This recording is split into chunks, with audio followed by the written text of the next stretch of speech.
Taste the Daily. முன்னாள் முதல்வரும் அதிமுக பொதுச் செயலாளருமான எடப்பாடி கே பழனிசாமி குறித்து சமூக வலைதளங்களில் அவதூறாக பதிவிட்ட திமுகவினர் மீதும் அமைச்சர் டிஆர்பி ராஜா மீதும் நடவடிக்கை எடுக்க கோரி கோவை மாநகர காவல் ஆணையாளர் அலுவலகத்தில் புகார் அளிக்கப்பட்டுள்ளது.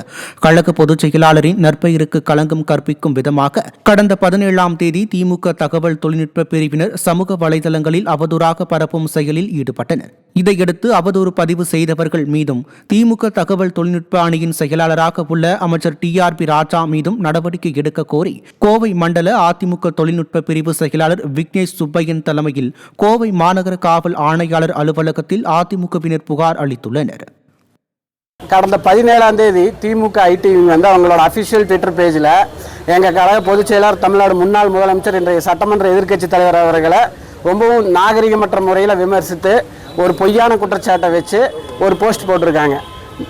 ஒரு சாதாரண விவசாய குடும்பத்தில் பிறந்து தன்னுடைய கடின உழைப்பால் படிப்படியாக முன்னுக்கு வந்து தமிழகத்தின் முதல்வரானவர் 4 ஆண்டு காலம் தமிழகத்துக்கு சிறப்பான ஆட்சியை கொடுத்து அனைத்து தரப்பு மக்களுக்கும் சிறப்பான பல திட்டங்களை கொண்டு வந்து மக்கள் போற்றும்படி சிறப்பாக செயல்பட்டது புரட்சித் தமிழர் எடப்பாடியார் அவர்களை மிகவும் தரம் தாழ்ந்து தரக்குறைவாக ஒரு சித்திரம் போட்டு அவங்க அஃபிஷியல் பேஜில் போட்டிருக்காங்க. அதுக்கு நாங்கள் கடுமையான கண்டனத்தை தெரிவிக்கிறோம். அது போட்ட அந்த டிஎம்கே ஐடி விங் மற்றும் அதன் மாநில செயலாளர் திரு டிஆர்பி ராஜா அவர்கள் மீது கடுமையான நடவடிக்கை எடுத்து அந்த போஸ்ட்டை ட்விட்டர் அவங்க அஃபிஷியல் பேஜிலிருந்து உடனே அதை ரிமூவ் பண்ண சொல்லி நம்ம கோயம்புத்தூர் கமிஷனர்கிட்ட நாங்கள் கம்ப்ளைண்ட் கொடுக்க வந்திருக்கிறோம்.